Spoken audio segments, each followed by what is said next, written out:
Tá bom, então começando aqui, esse é o meu resumo do livro Engenharia de Software por Keiichi Hirama. Então, no começo ele explica algumas coisas sobre o que vai ser abordado, vai ser a visão geral, processo de software, gerenciamento, desenvolvimento de software, desenvolvimento de IHM, interface humano-máquina, verificação e validação, configuração, qualidade, ferramentas, case, tecnologias, modelos de maturidade e considerações finais. Então, já vamos para o capítulo 1 aqui, que ele... Opa, desculpa o barulho. Que ele vai começar a falar da visão geral dele, né? Aí ele fala dos processos na criação de um software, que são análise, projeto, codificação e testes. Aí ele dá um resumo, né? A análise é o preparo para o projeto é a estruturação e codificação, a estruturação da análise, e a codificação é a tradução dos problemas para uma linguagem lógica, Após são feitos os testes que delimitam se há necessidade de ajustes, né? Que são a última etapa ali. Aí ele fala um pouco sobre interface para os humanos, ferramentas case, dá um resumo do que vai acontecer no livro. Faz a pergunta do o que é um software, que vai ser respondido lá pelos capítulos finais. Engenharia de software baseado em camadas, ferramentas, métodos, processos, foco de qualidade. Tudo bem. E aí ele fala um pouco sobre as abordagens de estrutura e objeto, estruturada e orientada ao objeto, né? A estruturada tem a base tomada na decisão feita em cima das estruturas básicas, como sequência, seleção, decisão e repetição. Essas três últimas aí seriam, no caso, case, if, then else, que é um só, e repetição, que seria while ou repeat until, que é conhecida mais na programação ainda. Já na orientada, utiliza de classes para diminuir a distância entre o problema real da solução. E aí, ele dá a definição de classes exemplificando com um triângulo, onde você tem o nome, o atributo e a função da classe, né? E essas classes podem ser ligadas por fios, né? Que aí depende de qual vai ser a função dela, né? De qual tipo de fio que seria. De uma para várias, várias para muitas, de várias para várias e etc. Enfim, isso vai ser mais desenvolvido mais para frente. No capítulo 2, ele explica os processos de software.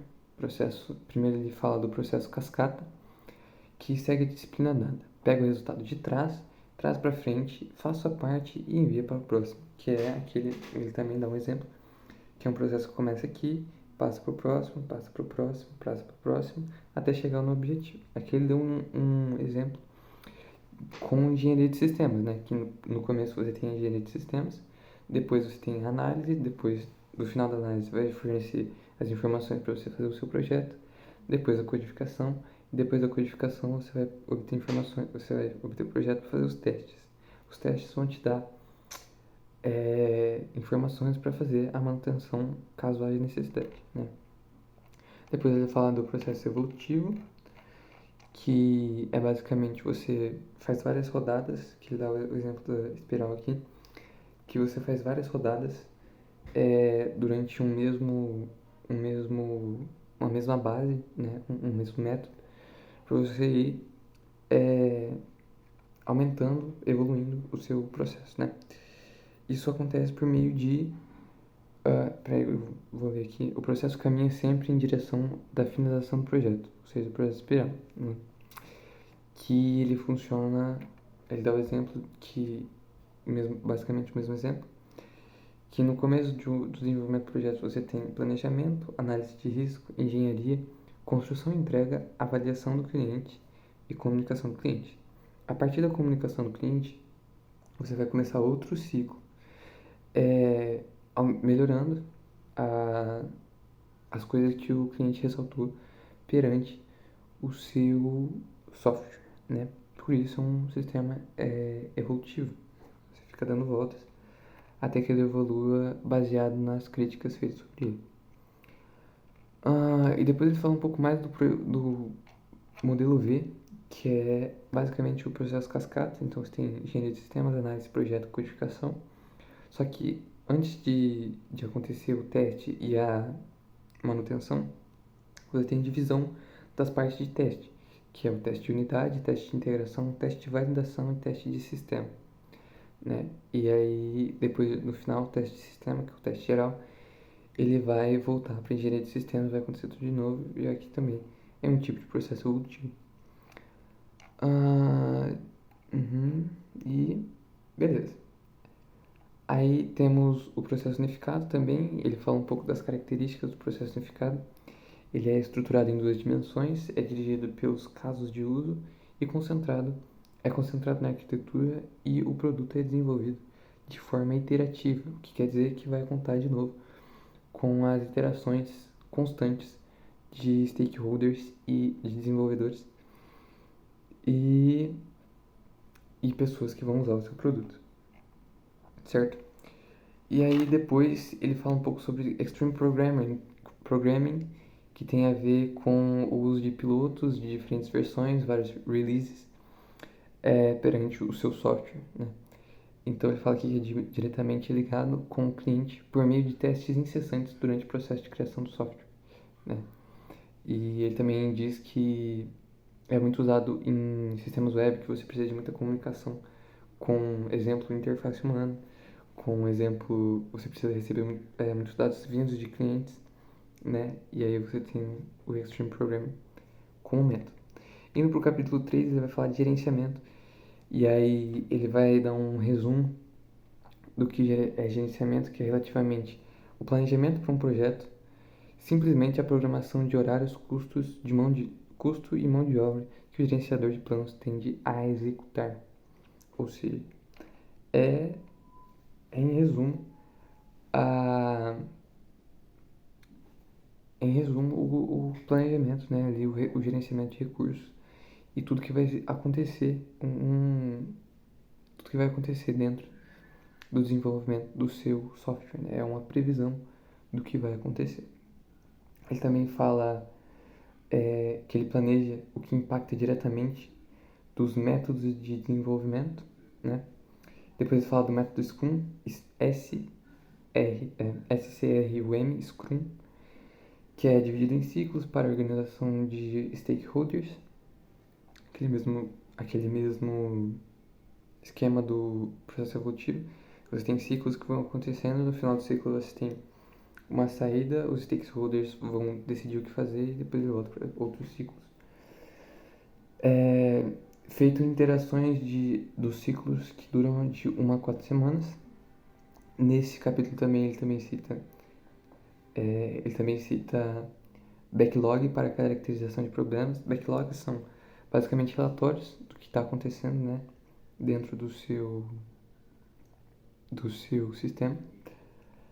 Depois ele fala dos sprints, que são, numa tradução livre aqui, são umas corridas que você tem para dar por exemplo, você tem uma meta em uma semana que você precisa cruzar essa meta dentro do seu cronograma ali da sua empresa para atingir no final o desenvolvimento completo do software.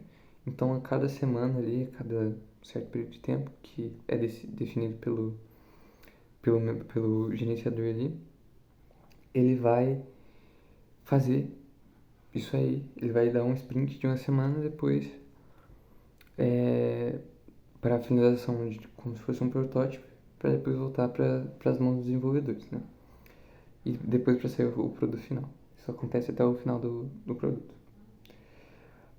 Depois ele cita as análises de impacto, que basicamente analisam os impactos e mudanças. Perdão. Analisa o impacto que mudanças podem trazer a longo prazo. E daí ele também cita rastreabilidade bidirecional. Então a análise de impacto vai analisar se pode acontecer algum impacto durante a criação do seu software, né? Durante a criação e desenvolvimento do seu software. Então ele vai prever se vai acontecer. E dentro desse se vai acontecer, você tem a rastreabilidade bidirecional, onde você consegue prever, né, por meio de matrizes de rastreabilidade, por exemplo, que você precisa de certas coisas. Exemplo, você tem requisitos para tal software e você precisa de tais pessoas para fazer tais requisitos. Então você consegue ver aonde um recurso que poderia impactar o seu software está, onde ele pode estar e onde ele esteve, entendeu? E essa é a análise de impactos. E também tem a análise de problemas, que é a análise do que, o que vai acontecer caso a análise de impacto falhar, né? Caso ocorra um impacto. Analisa as mudanças que vão trazer no seu software, no seu desenvolvimento. Depois ele fala das matrizes de rastreabilidade, que eu já falei, que é algo que te permite ver onde está, onde vai estar, onde esteve. Cada elemento ali, né, digamos assim, do seu código, sua parte de desenvolvimento. E depois a gente vai para o capítulo 4, um capítulo muito extenso, que ele começa falando o nome do capítulo é Desenvolvimento de Software. Ele começa falando dos Proof of Concepts, que é a prova de conceito, na tradução livre, que são basicamente protótipos que no meio do desenvolvimento vai ocorrendo, você tem um conceito, você tem que provar esse conceito para conseguir fazer os testes e as análises em cima dele, né? Depois existe a hierarquia de sistemas no diagrama, que tem um diagrama de análise de sistemas, que você consegue ver de onde o seu objetivo está saindo, para onde que ele vai, para onde que ele vai continuar indo, né? Depois o 4.1 é a análise, o nome do capítulo é análise. E aí ele fala de sempre se perguntar o que é software e não como o software é desenvolvido. E aqui uma análise se baseia na análise completa do software. Sem saber o que é um software, você não consegue analisar ele, né? Então a atividade de análise tem por premissa estudar os requisitos do sistema e detalhar os requisitos de software. Ele vai fazer uma previsão do que o software vai precisar, mais ou menos, de como, junto com linguagens e etc. Ele vai prever o que os requisitos para esse software. Então vai fazer uma análise completa aí, né, do seu software por enquanto. E depois ele vai para abordagens, que temos a abordagem estruturada e orientada a objetos. Perdão. Na análise estruturada, o foco principal é a representação das funções do software, ou seja, as funções, né? Como vai ser explicado um pouco mais para frente, existem diferentes tipos de organização de software, o que vai implicar que os softwares vão ser granularizados ou desmembrados em funções, né? E a análise estruturada procura visar isso. O DFD, o diagrama de fluxo de dados, é uma das ferramentas mais usadas para modelagem de sistema. Ela é uma ferramenta muito útil para ajudar a visualizar o fluxo de dados aí do seu sistema, né? Do seu desenvolvimento. E aí temos a análise orientada a objetos. Ela analisa a classe e o objeto, né? Os elementos da modalidade. E aí nós temos a análise orientada a objetos. Os elementos da análise orientada a objetos são a classe visam analisar a classe e o objeto, não só o objeto, como foi na estruturada. E aí ele cita alguns exemplos de análise orientada a objetos mais conhecidos.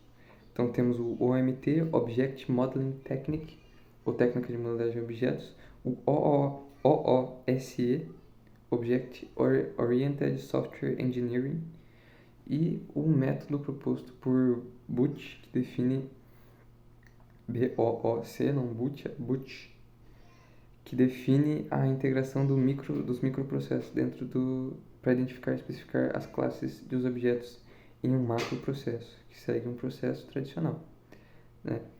Depois ele fala um pouco mais sobre as ligações de classe dentro da análise, que vai falar um pouco das ligações de um para várias, de um para várias, de várias para várias, de um para um. E ele dá o exemplo do cliente que quer comprar um livro.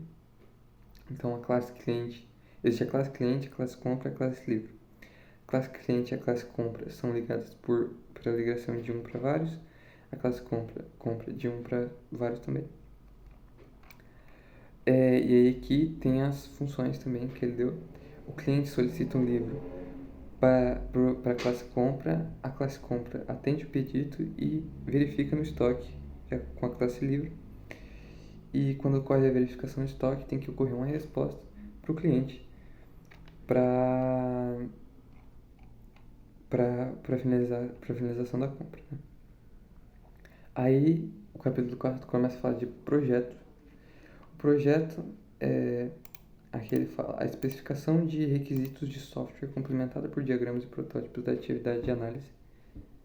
Após a especificação, e aqui ele fala: após a especificação de requisitos de software complementada por diagramas e protótipos da atividade de análise, a atividade de projeto representa a ligação entre a codificação do software e seus requisitos. A atividade do projeto visa estabelecer uma arquitetura do software que seja realizável, apoiada em definições de módulos funcionais, detalhamento dos procedimentos ou algoritmos e interface entre módulos, né? E aí ele começa a falar das arquiteturas de baixa e alta granularidade, que fazem referência como se fosse a baixa granularidade seria tipo um bloco, né, de software que você não consegue ter muita manuabilidade dele, e isso dificulta muito na fase de desenvolvimento. E a alta granularidade, por consequência, é a que tem a melhor manutenção e é mais fácil de mexer. Os protótipos são distintos por módulos e se fragmentam em menores funções, né? Ele fala, então, ele começa a falar do sistema Case e CAD, que usam o sistema de repositórios, que significa que as funções designadas para cada classe têm suas tarefas baseadas em um banco de dados. Então, cada função tá lá, né? Cada função tem sua função. E todas elas se baseiam em um único repositório, um único banco de dados para fazer suas tarefas. E também existe o outro método, que é quando cada um tem seu próprio repositório. Isso é muito usado para sistemas de internet, de web, que você precisa ter várias coisas conversando entre si. Então, cada sistema tem seu próprio repositório. Ele dá o exemplo aqui de quando uma pessoa ela está no escritório dela ali e ela precisa imprimir algo. Esse sistema é muito usado, porque você precisa pegar o computador da pessoa, enviar uma solicitação para a impressora se baseia no repositório dela que foi recebido, depois ela volta para o cliente e volta para a impressora de novo, né, para solicitar a impressão e depois para a pessoa retirar a impressão de lá. Depois ele fala do modelo de camadas, que ocorre entre interface com o usuário, regras de negócio e banco de dados, cada um se baseando em cada um, né? E aí você decide se ela é unidirecional. E aí ele também fala que algumas características que quando há uma mudança, só há uma mudança no serviço adjacente ao serviço que foi alterado. Então, dentre esses 3 serviços, se ocorrer uma no meio, só vai, dependendo da direção que você está indo, só vai acontecer uma mudança aqui ou aqui, né? Exemplo, se ocorrer uma mudança no banco de dados, vai ocorrer uma mudança na regra de negócio também, no exemplo que foi dado ali. Aí ele fala, existem também outras estruturas de estilo de arquitetura de um sistema de software. O modelo de implantação é usado para representar a alocação de software em processadores. Ele fala do modelo de domínio também. O modelo de domínio específico é usado para representar uma estrutura customizada para uma família de aplicações, como sistema de controle de veículos, E temos o modelo de controle de processos, que é usado para representar o controle dinâmico de um ambiente físico. Aí no próximo tópico do capítulo ele começa a falar de codificação, que serve basicamente para traduzir os problemas ou objetivos em uma linguagem para a estrutura de um software. Ele fala da importância de escolher a linguagem certa. A importância de escolher uma linguagem de codificação certa é que ela ajuda na manutenção após a criação do projeto, a complexidade do algoritmo e o desempenho. Ou seja, se for uma linguagem muito complexa, você provavelmente não vai achar pessoas no mercado para trabalhar com elas. Dependendo da densidade da linguagem, ela pode afetar no desempenho do seu sistema dentro do hardware de algumas pessoas.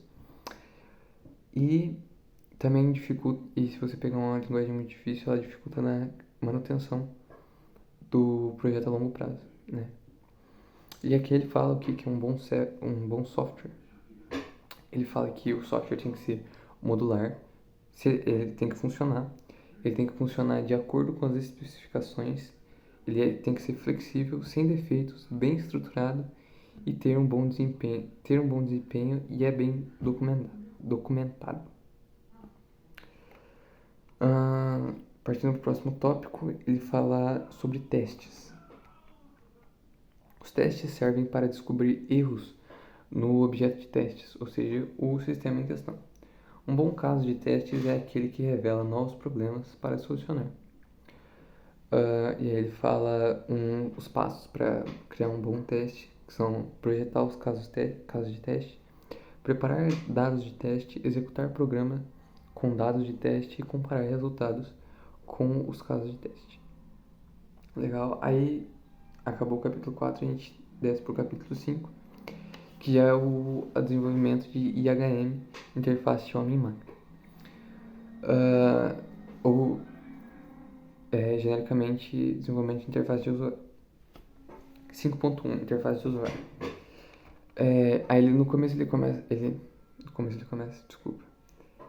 Então no começo ele vai falando sobre a importância de uma boa interface gráfica, que é que muitos usuários se baseiam na experiência que tem com a interface diretamente. Então, se uma pessoa não acha a interface interessante ou fácil de se mexer, ela já vai evitar diretamente o seu projeto, o seu sistema, sem ela nem testar, né? Muitas vezes. E também evita muitos erros de usuário, já que é uma interface para usuários. Se você tiver uma boa interface, você vai evitar muitos erros acometidos por bobagem, digamos assim, feitos pelos usuários. Então, ele pontifica o que são boas características para uma interface de usuário. Ela tem que ter familiaridade de usuário, consistência de interface, surpresa mínima para o usuário, facilidade de recuperação, guia de usuário e diversidade de usuário. Aí depois ele fala que você pode construir ela basicamente em volta de cenários imaginários, né? Porque quando você está construindo seu software, você tem uma ideia do que ele vai ser e de como as pessoas têm que interagir com ele. Então você tem que se colocar na situação de um novo usuário e implementar as coisas que você vê dificuldade de se interagir. Capítulo 6. Verificação e validação. A verificação e validação é um processo aplicado para melhorar a qualidade dos produtos e a produtividade de processos de software. Então, ele é basicamente uma melhoria dos testes que visa controlar e obter informações como: e se não funcionar? Quais seriam as causas? Seria suficiente apenas funcionar? Será que, no fim das contas, as expectativas do cliente estariam atendidas? E ele dá uma pincelada nas coisas que podem ser definidas no processo de verificação e validação. O erro, o defeito, a falha. O erro, defeito e a falha, né? O erro, que é a mais básica, que normalmente é o próprio programador que comete, uma falha humana. O defeito é a implementação dentro de um artefato, ou seja, dentro de algum processo ali no meio. E a falha é realmente a incapacidade de um sistema de rodar o seu software, né? O seu sistema. O software dele, por exemplo, não consegue executar as funções do seu sistema, né? O desempenho não bate. Então, quando achadas esses problemas, as ações tomadas durante o processo podem ser as revisões técnicas e walkthroughs, que são indicadas para todas as fases do ciclo de desenvolvimento de software. E aqui ele também fala do que ela procura, né? Do objetivo dela, que é determinar se os requisitos de um sistema ou componentes estão completos e corretos, que é o resumo do que eu falei nos últimos itens lá, né? Das perguntas. Ok. Revisões extras. Aí tem os tipos de defeitos, que é incorreção, ausência e alguns extras. Esse eu não vou entrar em detalhes porque é autoexplicativo, né? A incorreção é a implementação incorreta de especificação de cliente e usuário. A ausência é checagem de requisito específico que não foi incorporado no produto. E extra é a checagem de requisito não especificado e incorporado no produto, né? É o que.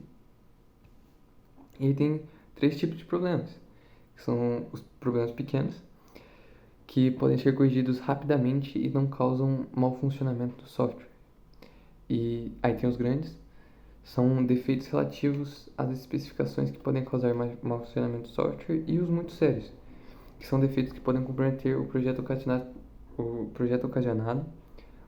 e ocasionando o reprojeto total, ou quase, e a recodificação do software, né? Então são esses 3 tipos aí.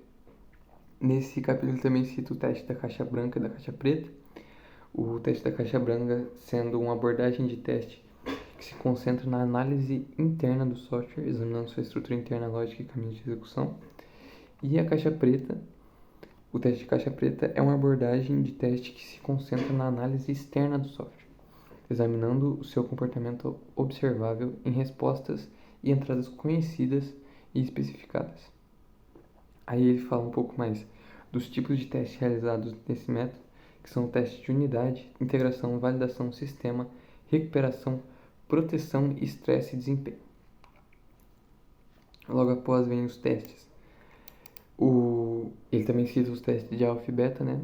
Que é a prototipação do seu sistema para os testes que eu falei anteriormente.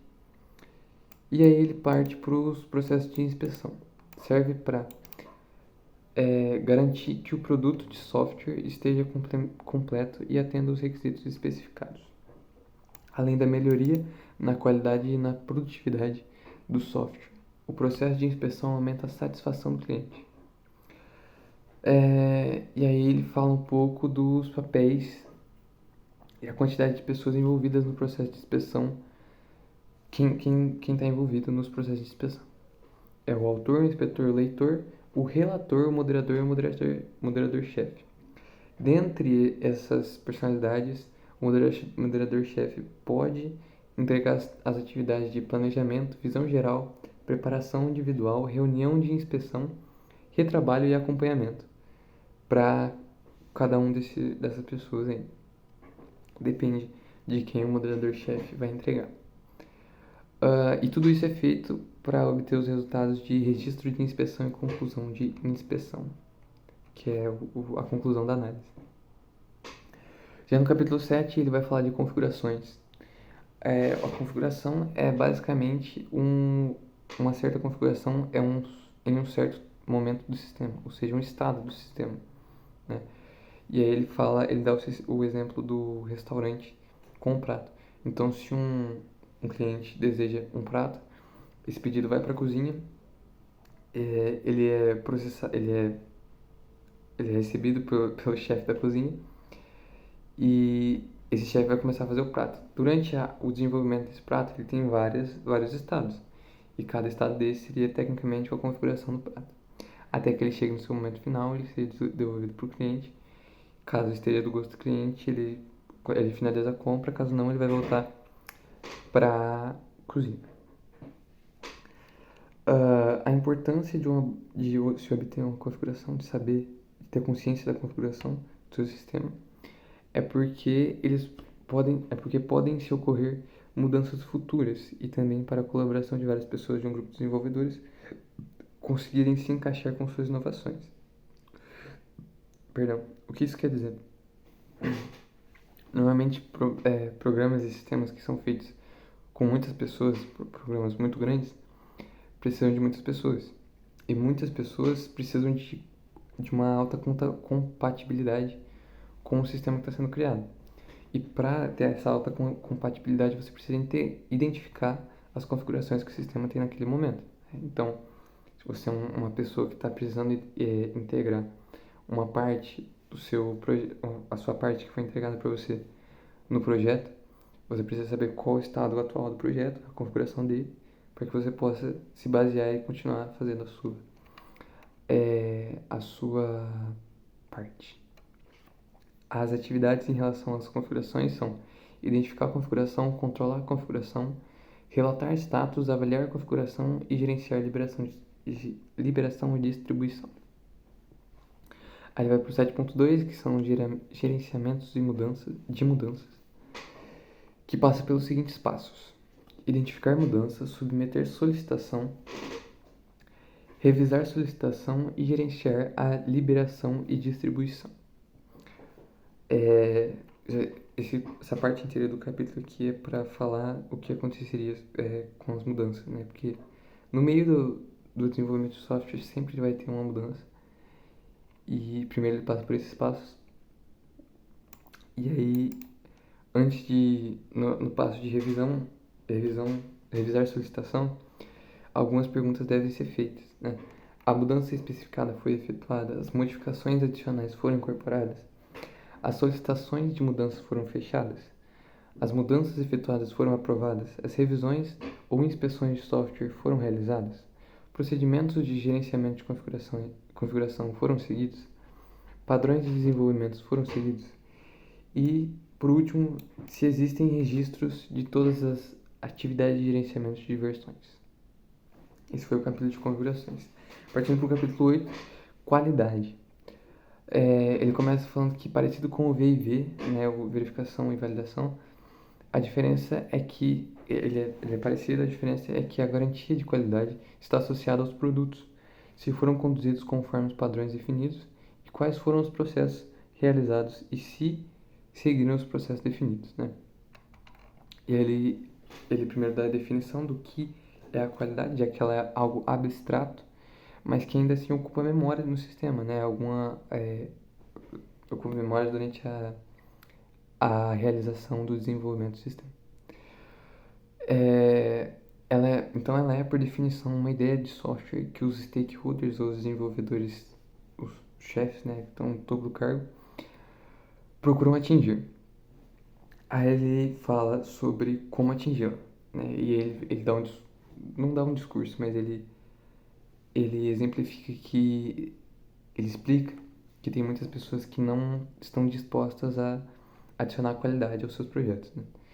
E aí ele fala que para atingi-las você tem que usar certos métodos certos para adquirir uma boa qualidade no seu projeto. E você também precisa de pessoas dispostas a fazerem isso, né? E com isso você pode usar métodos como o CMMI, que vai ser explicado no capítulo 11, se eu não me engano, e o MRMPS-1. Partindo para o próximo tópico, gerenciamento de qualidade. Pode ser reparado em garantia de qualidade, planejamento de qualidade e controle de qualidade. A garantia de qualidade é um processo para garantir que os processos e produtos de software no ciclo de vida do projeto estejam em conformidade com seus requisitos especificados e sejam aderentes aos planos estabelecidos. Aí vem o planejamento de qualidade, que identifica documentos, padrões, práticas e convenções que conduzem o projeto e como eles serão verificados e monitorados para assegurar a adequação e aderência. Depois vem o controle de qualidade, que ele exemplifica num diagrama, que vem, primeiro ele vem, você tem que definir os processos, desenvolver o produto, e aí por desenvolver o produto você avalia a qualidade dele. Se a qualidade estiver boa, perdão, se a qualidade estiver boa, você padroniza esse processo, caso não, você tem que voltar para a criação e aprimorar o processo. Capítulo 9, ferramentas case. São ferramentas para apoiar os processos de desenvolvimento e evolução de software. Entre elas estão editores gráficos, dicionário de dados, construtores de interfaces gráficas, depuradores e tradutores automáticos. Aí ele dá uma breve explicação de que são cada um. Os editores gráficos são para desenvolvimento de modelos gráficos de sistema como parte de especificação de requisitos ou de projetos de software. O dicionário de dados é normalmente usado como repositório central para gerenciar todas as informações definidas de projeto, a fim de ter uma compreensão melhor do projeto. Construção de interfaces gráficas com o usuário para a construção de interface de maneira interativa. Depois tem os depuradores para apoiar a detecção de defeitos de programas por execução e tradutores automáticos para gerar novas versões de um programa a partir de uma linguagem antiga, né? E aí, depois dessas ferramentas, ele vai falar um pouco de que as ferramentas são, que esses elementos são divididos em 3 categorias: ferramentas bancadas, que são os workbenches, já conhecidos bastante pelos programadores, e os ambientes. E depois ele exemplifica em outro diagrama que cada uma delas faz. Primeiro, você tem no topo da sua classe, né, do seu sistema, a tecnologia case. Essa tecnologia abre os elementos de ferramentas. Em ferramentas você encontra editores, compiladores e comparadores de arquivos. Nos workbenches você encontra análise de projeto, codificação e testes. E nos ambientes você encontra os ambientes integrados e ambientes centrados em processos. Capítulo 10, tecnologias. E aí ele começa falando da tecnologia de reuso de software. Então, para que você reusaria um software? Hoje em dia é muito difícil criar um software do zero, né? Um sistema completo sem usar nenhuma outra ferramenta, né? Você criar tudo de você mesmo. O que dá valor, função ao projeto de reuso de software. Aí ele fala de como você implementa o reuso de software, que são 2 engenharias que conversam entre si para implementar um software em outro, né? O reuso de software. A engenharia do domínio e a engenharia da aplicação. A engenharia de domínio vai trabalhar em cima de modelos de domínio e repositórios de componentes, artefatos reusáveis, ou seja, o reuso de software, os softwares a serem reusados, para compactar, para concatenar essas 2 coisas, e a engenharia de aplicação vai aplicar isso justamente dentro do seu software, né? Aí ele fala um pouco de arquitetura orientada a serviços, que é um paradigma de construção de integração de software que estrutura aplicações em elementos modulares chamados de serviços. Ou seja, antigamente era muito fácil, muito comum você ver aplicações que eram blocos gigantes e que eram muito pesados para se rodar, eram muito custosos para se desenvolver. E aí veio a arquitetura orientada a serviços, que desmanchou essas coisas e passou de uma linha reta para vários serviços, que faz com que você chegue muito mais rápido no seu objetivo.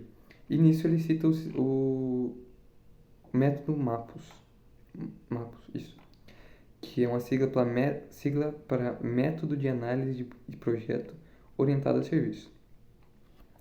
Então, primeiro você começa na modelagem do negócio que é o modelo de processo as-is, em inglês as-is.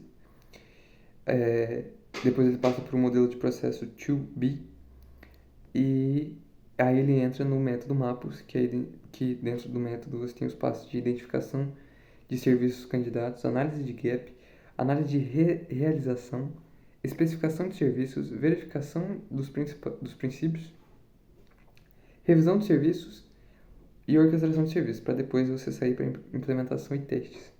Para caso, dependendo do seu modelo de negócio, do seu modelo de desenvolvimento, caso os testes deem resultado positivo, resultado negativo, tem que voltar para o começo. Aí no 10.3 ele fala de... ele só enfatiza a importância de combinar a orientação a objetos e a programação orientada a aspectos para melhorar a modularidade, a manutenção e a escalabilidade do código em sistemas de software complexos. Beleza? E aí, aqui acaba o capítulo 10 e a gente vai para o capítulo 11, que ele fala de modelos de maturidade, que são modelos de melhoria contínua para avançar junto ao mercado de organizações de software. Isso. E aí no 11.1 ele começa a falar do CMMI, que é um... Corta. E aí no 11.1 ele começa a falar do CMMI, que tem como objetivo prover um framework comum que possibilite a integração futura de outros modelos específicos do CMMI. Que os modelos são baseados na norma ISO para estarem dentro da norma ISO.